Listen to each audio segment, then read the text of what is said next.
축하합니다. 축하합니다. 1년에 단 한 번, 내가 이 땅에 존재하고 있음을 다른 사람들이 축하해주는 생일.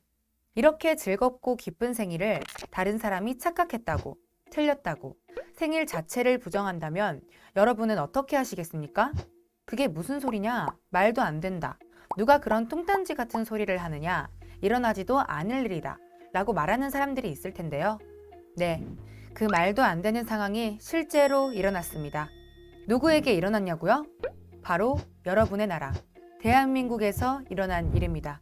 생일과도 같은 건국이를 잃어버린 대한민국의 속사정. 지금 대국본과 함께 알아보겠습니다. 먼저 여러분, 건국이 무엇인지 알고 있으신가요? 건국은 나라가 세워짐 또는 나라를 세움이라는 사전적 의미를 가지고 있습니다.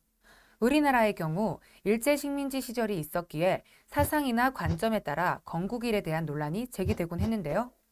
그렇다 하더라도 국가가 세워진 날에 대한 기준은 전 세계적으로 명확합니다. 바로 국가를 구성하는 세 가지 요소를 갖춘 상태에서 건국을 선포하는 것. 이에 대국본에서는 국가를 구성하는 세 가지 요소로 대한민국의 건국일에 대해 알아보고자 합니다. 일단 기존의 대한민국의 건국일이라 지칭되는 날짜가 언제인지 알아볼까요? 대한민국에서 내놓으라 하는 포털 사이트에서 대한민국 건국일을 검색해 보았습니다. 2021년 2월 19일 기준 N사의 경우 첫 페이지에 건국일에 대한 날짜가 명확하게 뜨지 않습니다. 계속해서 찾아보자 지식백과 카테고리 속 대한민국 페이지에 들어가서야 조그만하게 뜨는 것을 확인할 수 있었습니다. D사에서는 아예 1919년 4월 13일이라고 뜨는데요. 주장하면서 그 근거를 이렇게 단서를 달아두었습니다. 그럼 N사와 D사에 뜨는 건국일 중 어떤 것이 진짜 대한민국의 건국일인지 국가를 구성하는 3요소를 통해 살펴볼까요? 그 전에 우리가 알아봐야 할 것은 국가, 나라가 다 같은 나라가 아니라는 것입니다. 사람들이 말하길 나라는 크게 두 가지 종류로 나눌 수 있는데요. 민족적 의미에 가까운 네이션과 일정한 영토 내에 주민에게 통제권을 행사하는 권력기구로서의 스테이트. 이렇게 두 가지 종류가 있습니다. 이걸 보면 우리는 알 수 있습니다. 건국일 중 BC 2333년의 건국일은 네이션이라는 개념으로 쓰여진 것이고 1919년과 1948년의 건국일은 스테이트라는 개념으로 해석이 된다는 것을요. 그렇다면 이제 본격적으로 국가를 구성하는 세 가지 요소, 국민, 영토, 주권으로 각각의 건국일을 살펴볼까요? 각 포털 사이트에 있는 대한민국 건국일은 총 세 가지로 추릴 수 있습니다. BC 2333년, 1919년 4월 13일, 1948년 8월 15일. BC 2333년은 고조선 건국된 날짜이고 1919년 4월 13일은 임시정부가 수립된 날짜, 1948년 8월 15일은 해방 후 대한민국 정부가 수립된 날인데요. 세 가지 요소로 살펴보면 BC 2333년은 고조선이 건국된 연도입니다.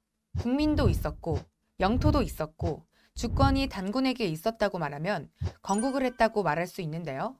아무리 네이션으로서의 나라를 뜻한다고 하지만 이걸 대한민국 건국으로 치기엔 다소 무리가 있어 보이죠? 다음으로는 1919년 4월 13일 임시정부가 수립된 날입니다.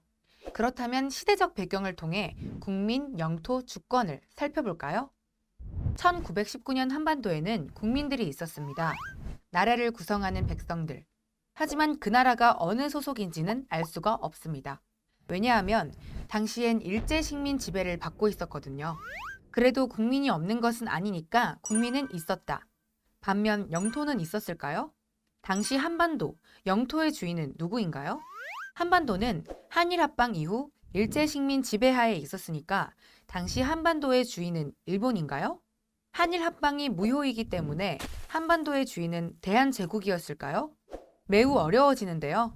하나 확실한 것은 어느 쪽이든 1919년 4월 13일이 건국일이 되려면 한반도의 주인이 임시정부여야 하는데 그렇지는 않다는 것입니다.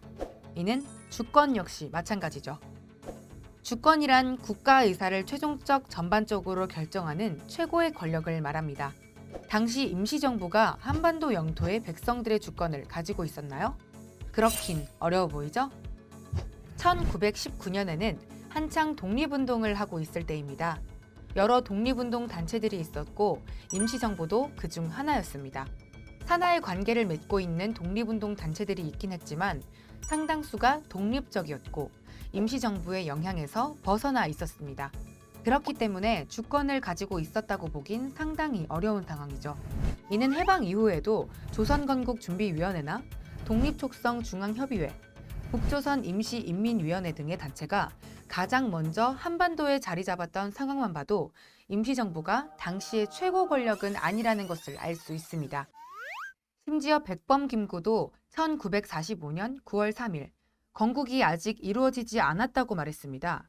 국제사회에서도 임시정부는 국제적 승인을 받지 못했기에 그날을 건국일이라 보긴 어려워 보이죠? 1945년 8월 15일 일본의 한반도 통치가 끝났을 때 임시정부의 간부들이 한반도에 바로 입국을 하려고 했는데요. 그들은 그때 임시정부의 간부 자격이 아닌 개인 자격으로 입국할 수밖에 없었습니다. 이 외에도 역사적으로 봤을 때 임시정부는 권력적으로나 국제적 입지로나 영향력을 가지지 못했음을 알 수 있는데요.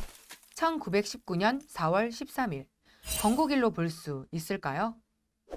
마지막 건국일 후보는 1948년 8월 15일입니다. 광복절과 똑같아서 사람들이 잘 인지를 못하는 날인데요. 광복은 1945년 8월 15일이고 건국일 후보는 1948년 8월 15일입니다. 국민은 있었고 영토의 주인은 누구라 딱 집어서 말하긴 어렵지만 한국 사람, 일본 사람, 미국 사람들이 뒤섞여 있는 상황이라 누가 주인이라 보긴 어렵죠. 그렇다면 주권을 봅시다.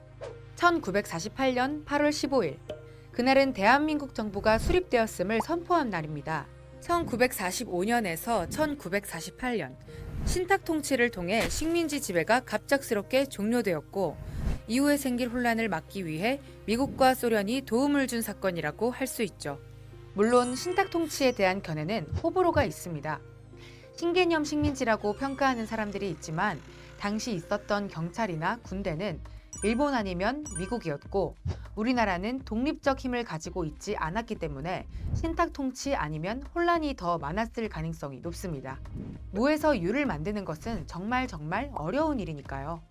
또한 일부 사람들은 1948년에 대한민국이 건국되었다는 의견에 독립운동가의 업적을 폄하한다고 말합니다. 독립운동가의 업적은 건국을 위한 하나의 단계이지 건국 전체라고 보긴 어렵습니다. 그래도 납득하기 어렵다면 생일로 예를 들어볼까요? 우리의 생명은 아버지의 정자와 어머니의 난자가 만났을 때 생겨납니다. 하지만 난자와 정자가 만나는 그날을 우리는 생일로 기념하지 않습니다. 인공수정이 아닌 이상 그날을 언제라고 지정하기도 어렵고요. 우리가 어머니의 자궁에서 나와 세상에 빛을 본 순간, 그 순간을 우리의 생일로 기념합니다. 건국도 이와 같습니다. 우리는 1919년 임시정부 수립을 통해 독립의 꿈을 품었습니다. 우리의 선열들은 이 꿈을 향해 나아갔으며 1945년 광복을 맞이했고 바로 건국의 꿈을 꿨지만 현실이라는 문제에 부딪혀 어려움을 겪었습니다. 이에 굴하지 않은 한반도는 1948년 8월 15일 비로소 대한민국이라는 나라를 선포하게 되었습니다. 대한민국의 건국일, 여러분이 보셨을 땐 언제가 건국일이라고 생각하시나요? 논란의 여지, 필요할까요?